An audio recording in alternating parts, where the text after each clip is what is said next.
J'ai peur, toujours. Je ne suis en sécurité nulle part. Je sais qu'ils peuvent envoyer des gens pour venir me chercher. Ils ont déjà tué des gens en Europe. Qu'est-ce qui les empêche de venir me tuer? Azamat est tchétchène. Depuis 7 mois, il se cache quelque part en France. Il ne montrera pas son visage car il a peur d'être retrouvé. Chez lui, en Tchétchénie, il est menacé de mort, uniquement parce qu'il est homosexuel. Sa vie a basculé en mars dernier à Grozny, la capitale. Azamat est alors arrêté par 4 hommes, en pleine rue. C'était un jour comme les autres. Un véhicule noir s'est approché de moi. Des policiers en sont descendus. Ils ne m'ont pas parlé, ils m'ont assis au milieu. On a roulé pendant 25 minutes.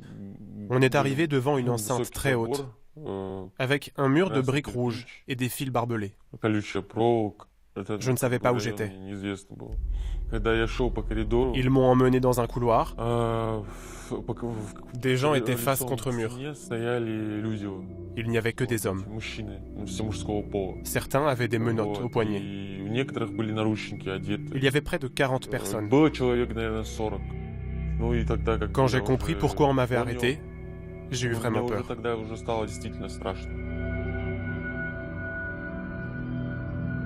La police lui montre la photo d'un ancien amant, probablement arrêté quelques jours auparavant.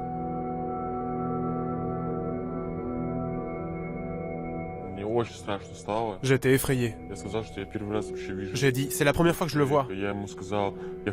J'ai dit, je le jure sur ma mère, je le jure sur les saints, je le jure sur Dieu, je ne l'ai jamais vu. Pour s'en sortir, Azamat fait semblant de ne pas comprendre et de croire qu'il est soupçonné de terrorisme.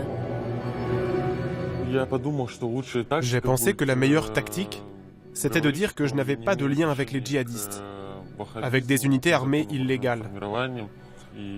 Que dans ma famille non plus, il n'y avait jamais eu de personnes condamnées pour des faits de terrorisme. C'est l'instinct que j'ai eu. Parce que c'est pire d'être gay? Oui, c'est pire d'être gay que terroriste.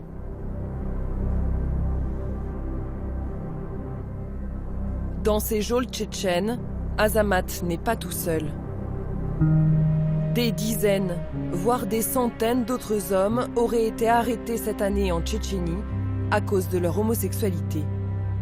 Nous avons rencontré plusieurs victimes qui vivent désormais cachées et qui toutes racontent la torture. Il me frappait très fort. Et à chaque coup, j'avais des hématomes, des traces de sang. Il me disait, on te frappe très fort pour que tu arrêtes d'offrir ton cul. Il nous humiliait. Il nous insultait. Il nous disait que nous étions la honte de la nation et que nous devions laver ce péché avec notre sang. Et cela n'épargne personne.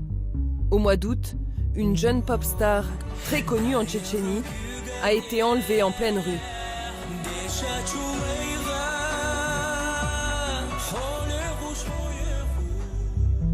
Depuis, ses proches sont sans nouvelles et des rumeurs annoncent régulièrement sa mort. Pourtant, les autorités nient ces arrestations. La Tchétchénie fait partie de la Russie. L'homosexualité n'y est pas illégale. Mais elle a aussi son autonomie, sa religion, l'islam, et son président, Ramzan Kadyrov, qui depuis 10 ans fait appliquer ses propres lois inspirées de la charia. Alcool interdit, polygamie, port du voile obligatoire dans les administrations.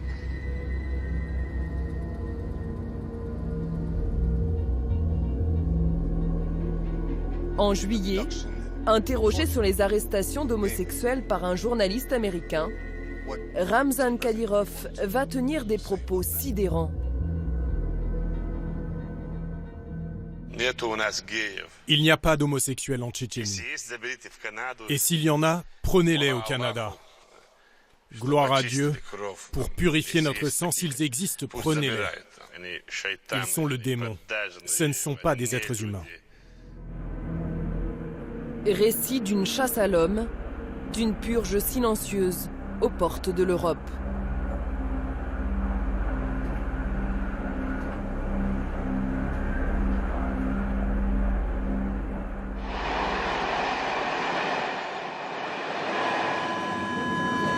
Les autorités tchétchènes n'ont pas seulement arrêté des dizaines de personnes, elles les ont aussi battues et torturées pour leur extorquer d'autres noms et établir une liste d'homosexuels.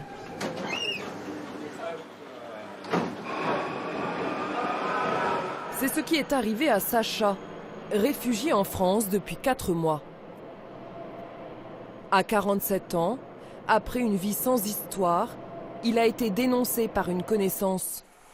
Il est encore traumatisé des sévices qu'il a subis.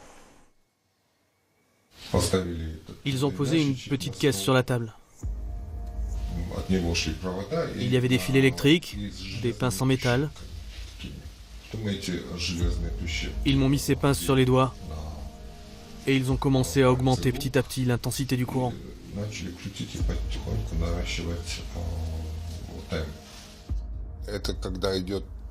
Quand le courant passe par le corps, c'est comme s'il s'arrêtait à chaque articulation. Je sentais toutes les courbes de mon corps, tous mes os. J'avais la sensation que mes os étaient broyés.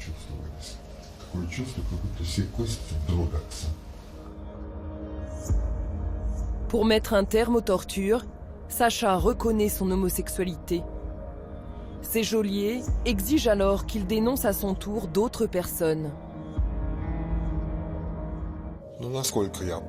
Je pense qu'il voulait éradiquer ce mal contagieux qu'est l'homosexualité, qu'il voulait purifier la nation. Il devait se dire qu'en tuant cette génération, il n'y en aurait plus de nouvelles. Je pensais que tout était fini. Je ne pensais même pas que quelqu'un sortirait vivant d'ici.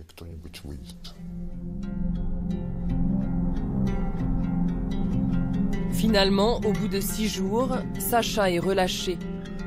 Il plaque tout, sa vie d'avant, son travail, et s'enfuit de Tchétchénie. En tout, une 50aine d'homosexuels ont demandé l'asile dans des pays occidentaux. Nous allons faire le chemin inverse pour comprendre ce qu'il se passe en Tchétchénie. Cette province autonome de Russie est dirigée depuis 10 ans par un président autoritaire, Ramzan Kadyrov, avec la bénédiction de Vladimir Poutine. Réélu l'an passé avec 98% des voix, le président tchétchène est un fan d'Instagram. Plus de 3 millions de followers peuvent y suivre ses séances de musculation.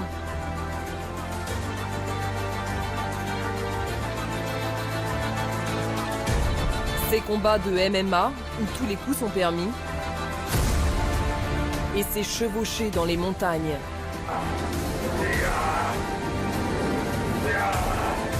À 41 ans, Ramzan Kadyrov aime montrer ses muscles et afficher une virilité exacerbée.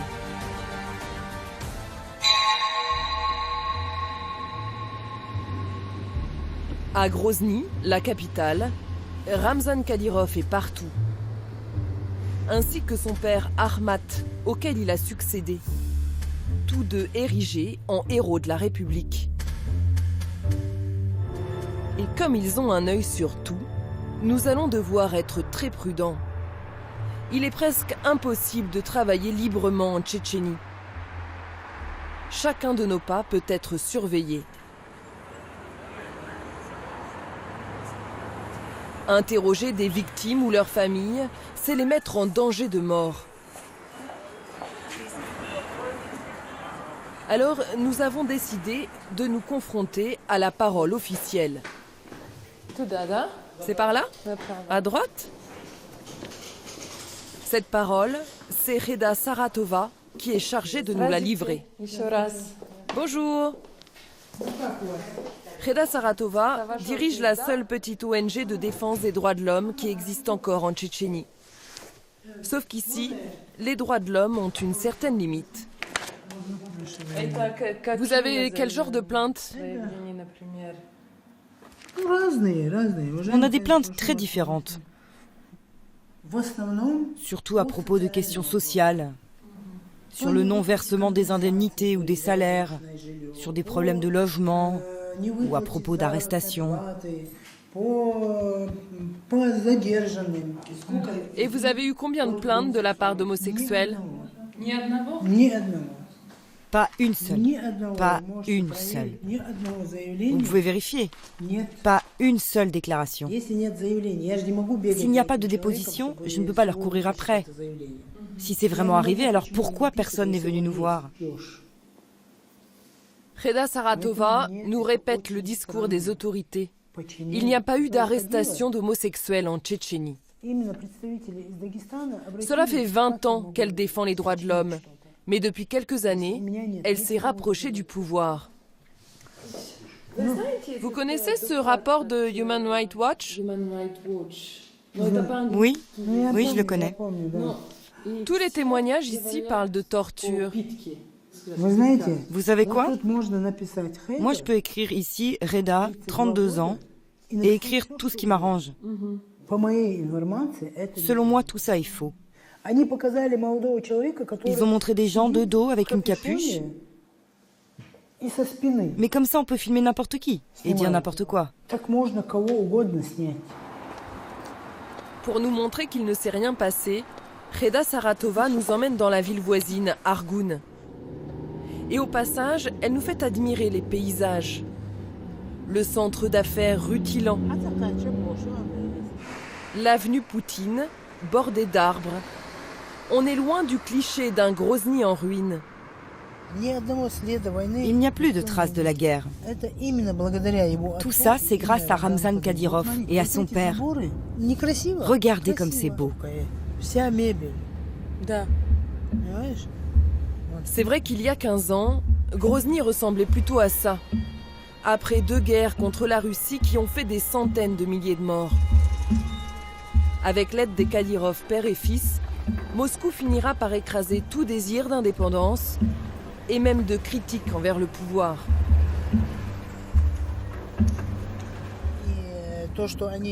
Il y a des gens qui disent qu'ici c'est une... Comment on dit déjà? Ah oui, une dictature. La dictature, c'était quand il y avait la guerre. On tombait comme des mouches. J'ai même vu des têtes coupées. Mais maintenant, l'ordre a été rétabli. Nous avons demandé à visiter cet ancien bâtiment de la police, aujourd'hui à l'abandon. Selon un journal d'opposition russe, ce serait l'un des 6 lieux de torture des homosexuels. Et cet homme en serait l'un des bourreaux. Vous êtes qui exactement? Je suis le chef de la police d'Argoun. Ayub Katayev a été formellement désigné par certaines victimes comme l'un des auteurs des tortures. Comme quoi, soi-disant, j'ai arrêté des gens, mais il n'y a rien eu ici. Venez, suivez-moi. Impossible d'inspecter les lieux librement, Ayub Katayev est là pour nous encadrer. Si ça avait été une prison ici, si on avait détenu des gens, il y aurait eu des traces. Mais il n'y a même pas de grille aux fenêtres. Comment on aurait pu torturer des hommes ici? Il y a des gens qui habitent juste à côté. Il y a une entreprise agricole de l'autre côté du mur. Nous aurions aimé savoir s'il y avait des sous-sols, là où beaucoup d'hommes disent avoir été enfermés. Mais la visite guidée n'a duré que 7 minutes. Ayub Katayev est pressé d'en finir. Il n'a qu'un message à faire passer. Il n'y a pas eu de purge, puisque selon lui, il n'y a même pas d'homosexuels en Tchétchénie. On n'a jamais vu de gay. Un vrai Tchétchène au sang pur ne peut pas être gay. Quoi? Il n'y a pas de gay chez nous. Il ne peut pas y en avoir. Pourquoi? Parce que la mentalité chez nous est différente. Allez, on a terminé maintenant. Les autorités tchétchènes ne peuvent pas reconnaître les arrestations, car pour elles, ce serait admettre que le peuple tchétchène est impur. Dans cette petite république traditionnaliste, où l'islam est l'un des principaux piliers, il n'y a pas plus grand tabou que l'homosexualité. C'est ce que nous allons comprendre avec le chef de la police de Grozny. Il se promène sans uniforme. Quand on le rencontre dans la rue, on ne dirait pas que c'est un policier. Mais c'est un homme important. Faut savoir se fondre dans la masse. Vous avez déjà arrêté et torturé des gays? Si on avait arrêté ces... je peux pas prononcer le mot. Je peux pas prononcer car j'ai honte de dire ce genre de choses. Encore plus devant des femmes. De quoi vous avez honte? De dire le mot qui désigne ces gens. Comment vous les appelez? Vous n'arrivez pas à dire le mot gay? Oui, ça me dégoûte. Vous comprenez? En tant que policier, je dois faire face aux terroristes. Je comprends ce que c'est. Mais cette autre chose-là, je comprends pas. Le terroriste, avant qu'il commette l'acte, on peut encore le rééduquer. Mais l'autre, non. On peut pas. Cette opinion est ancrée dans la société tchétchène. Et c'est l'une des clés pour comprendre cette purge. La police se serait appuyée sur la population. Selon les témoignages, la plupart des homosexuels ont fini par être libérés. Mais en retournant chez eux, ils ont été exposés à un danger plus grand encore. Celui d'être tués par leur propre famille pour laver l'honneur.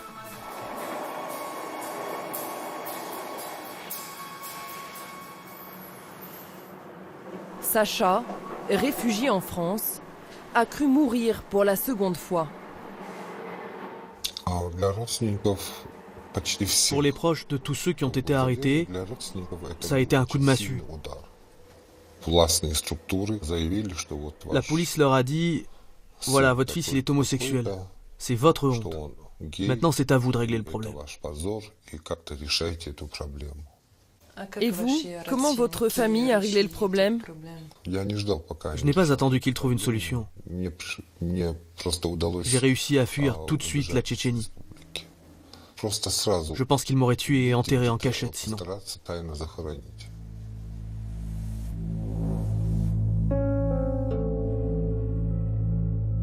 Azamat aussi a fui dès qu'il a pu. Nous avons des coutumes qu'une personne civilisée a du mal à imaginer. Des coutumes barbares. Je suis la honte de la famille. La rumeur se diffuse à la vitesse de la lumière en Tchétchénie. À cause de mon homosexualité, mes oncles, mes cousins, ma famille ne seront plus respectés. La seule façon de laver cette honte, c'est de me tuer.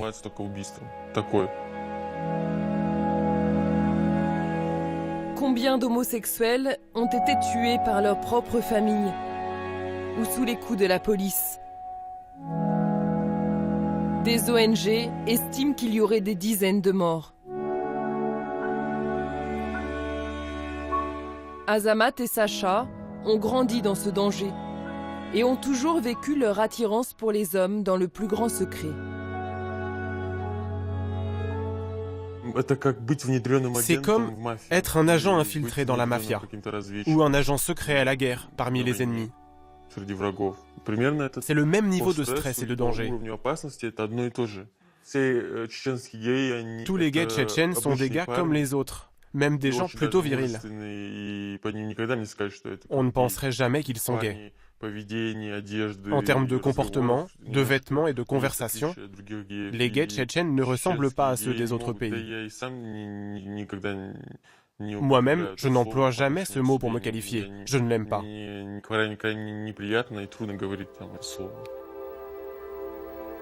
Alors il faut se construire une vie de mensonges pour se protéger.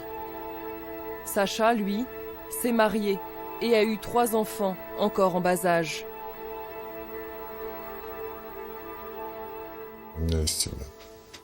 Je me suis marié pour me conformer aux normes.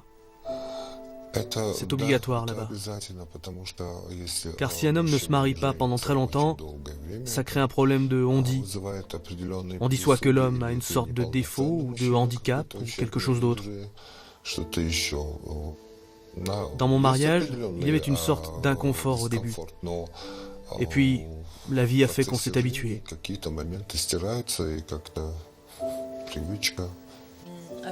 Votre femme savait que vous étiez gay? Non.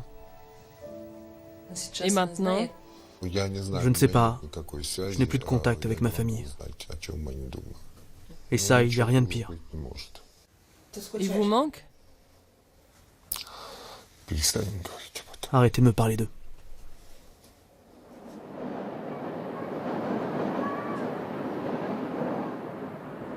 L'homosexualité a toujours été invisible en Tchétchénie. À peine vécue par des hommes qui préfèrent refouler leurs désirs. Alors pourquoi s'en prendre à ceux qui se cachent et ne revendiquent aucun droit? Pourquoi tenter d'effacer ce qui ne se voit pas?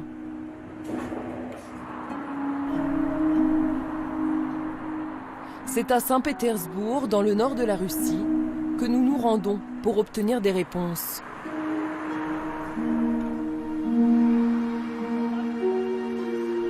Igor Kochetkov est le chef du réseau LGBT qui vient en aide aux homosexuels dans tout le pays.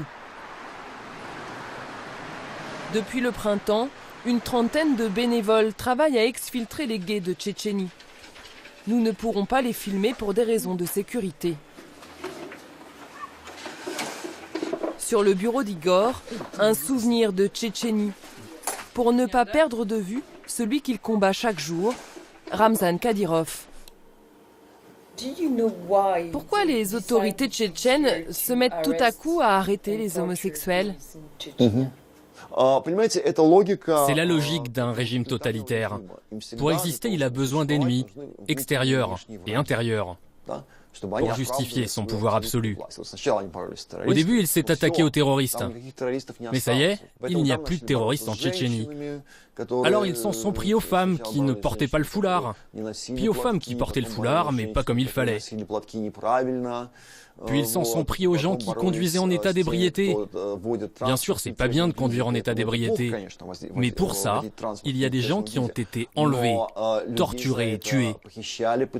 Et maintenant, c'est les homos. Selon Igor Kochetkov, en laissant faire, les autorités russes et Vladimir Poutine sont directement responsables.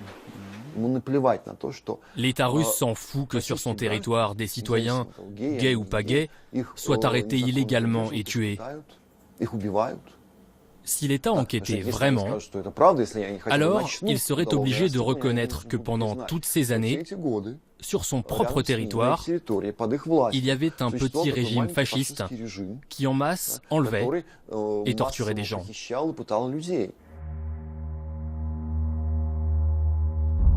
Officiellement, une enquête a été ouverte par l'État fédéral. Mais les affaires concernant la Tchétchénie ne sont presque jamais élucidées en Russie.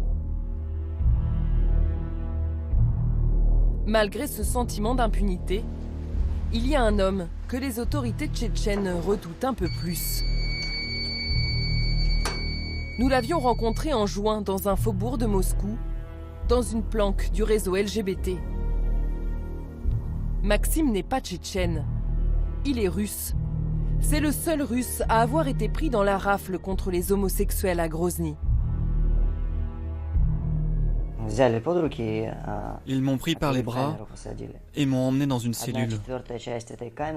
Un quart de cette cellule était recouverte de sang. Ils venaient me voir comme si j'étais un singe dans un zoo. Ils venaient voir ce Russe qui s'était permis à Grozny ce luxe d'avoir des rapports sexuels avec des Tchétchènes.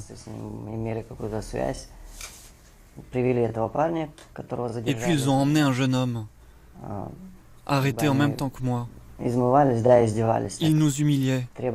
Ils ont exigé de moi que je lui fasse une fellation.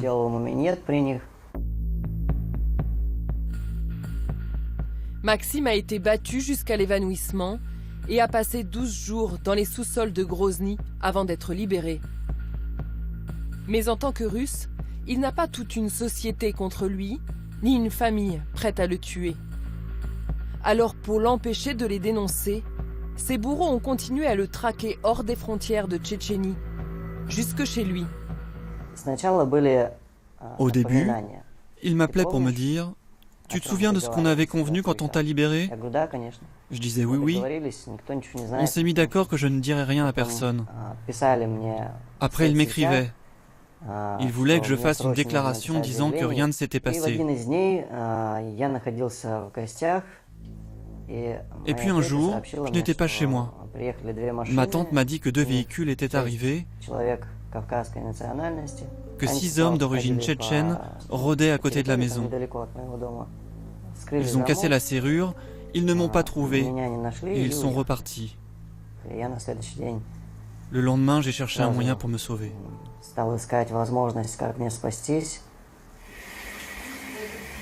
Maxime est alors pris en charge par le réseau LGBT et change régulièrement de planque pour échapper à ses tortionnaires. Ce jour-là, nous le laissons sans imaginer que nos chemins se recroiseront quelques mois plus tard. Mi-octobre à Moscou, nous sommes convoqués à une conférence de presse. Pour la première fois, malgré le danger, une victime des purges va apparaître à visage découvert. Bonjour, nous sommes France 2. Les médias internationaux ont fait le déplacement.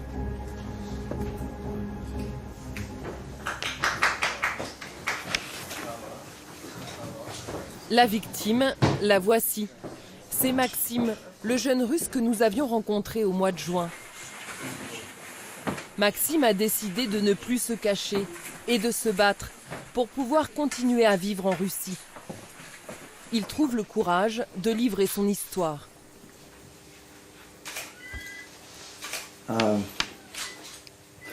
Ils m'ont fait très mal aux jambes et aux bras. Quand je suis parti de Tchétchénie, je pouvais à peine me déplacer. Encore aujourd'hui, j'ai des cauchemars. Je revois ce que j'ai vécu là-bas.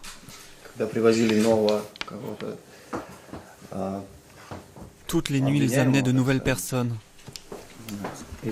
Il y avait des cris, des gémissements, des supplications. Je les entends encore. Avec l'aide de plusieurs ONG et du réseau LGBT, Maxime a porté plainte contre les autorités tchétchènes. Ensemble, ils demandent à la justice russe de faire la lumière sur ce qu'ils considèrent comme un crime d'État. Je ne veux pas me sentir sans protection dans mon pays. Je ne veux pas sentir qu'à n'importe quel moment, quelqu'un peut venir me tuer. Si on ferme les yeux sur ce qui se passe en Tchétchénie, alors pourquoi ça n'arriverait pas ailleurs en Russie? Personne ne sait les fils de qui ou les filles de qui seront emmenés la prochaine fois. Ramzan Kadyrov a dit « Il n'y a pas de gays en Tchétchénie, mais si vous en trouvez, prenez-les pour purifier le sang. » C'est ça son motif. Purifier le sang. En Europe, on n'a pas entendu d'hommes politiques au pouvoir parler ainsi depuis l'époque nazie. Ce qui se passe en Tchétchénie, c'est un crime sans précédent depuis la Seconde Guerre mondiale.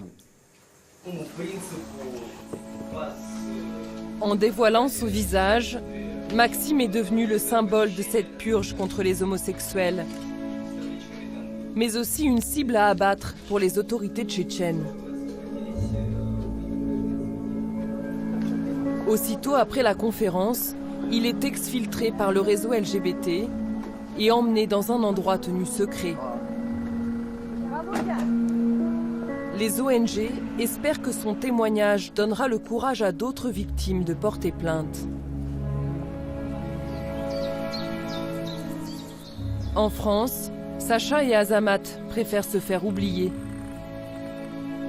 Azamat a reçu le statut de réfugié 2 mois après son arrivée.